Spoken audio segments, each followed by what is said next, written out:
உற்சவ வீதி வைப்பார்.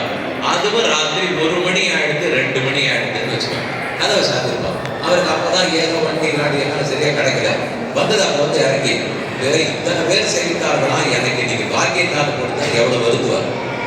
அவர் கூட அவ்வளவு வருத்தப்பட வேண்டாம், தங்கினா நாளை காலத்தால் செய்யணும். இப்பதானே சாத்திருக்காரு தவிர நாளை காலம் திறக்கப்படுறாங்க.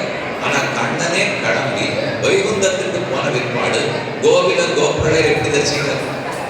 அதனாலதான் அவளுக்கு ரொம்பவே வருத்தம். இங்கேயே வருத்தப்பட்டு உட்காண்டா அவளுக்கு ஒரு ஆசை, நாங்க பெருமாளை வந்ததா இல்லை, அந்த கண்ணனை சேவிக்கணும் எங்களுக்கு ஆசையா இருக்கு.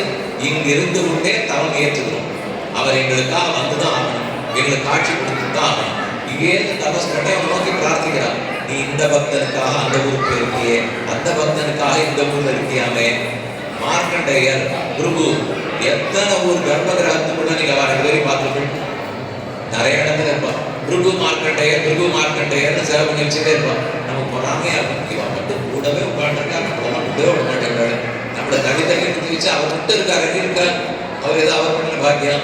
அதை போல இந்த 2 மகர்ஷிகளுக்காக கண்ணன் மனம் கனிந்து மனம் இறங்கி தவற வேண்டாம், என்னை சேவித்து ஆகணும். எப்ப இவ்வளவு தூரம் உறுதியோடு இருந்தீர்களோ, ஒரு தரிசனம் இல்லை 32 சேவை தானே அப்படின்னு முடிவெடுத்து கொண்டு முதல் சேவை தான் இங்க இருக்கிற மூலவர், கடைசி சேவை தான் இங்க இருக்கிற உற்சவம்.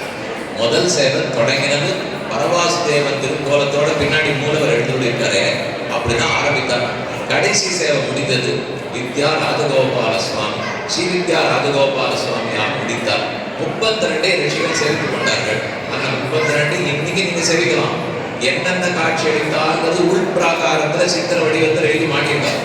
நீங்க உள்ள போனா இதுதான் அந்த ரிஷி காட்டி தெரியுமே, எனக்கு இதுதான் நண்ட தெரிவினது, ஆமா அதை அவர் காட்டினார். இது தெரியுமே காடின நோய்ந்தது, ஆமா அவருக்கு அதை காட்டினார். ஆனா ஆச்சரியம் என்ன, இதெல்லாம் முடிஞ்சப்புறம் காட்டினார்.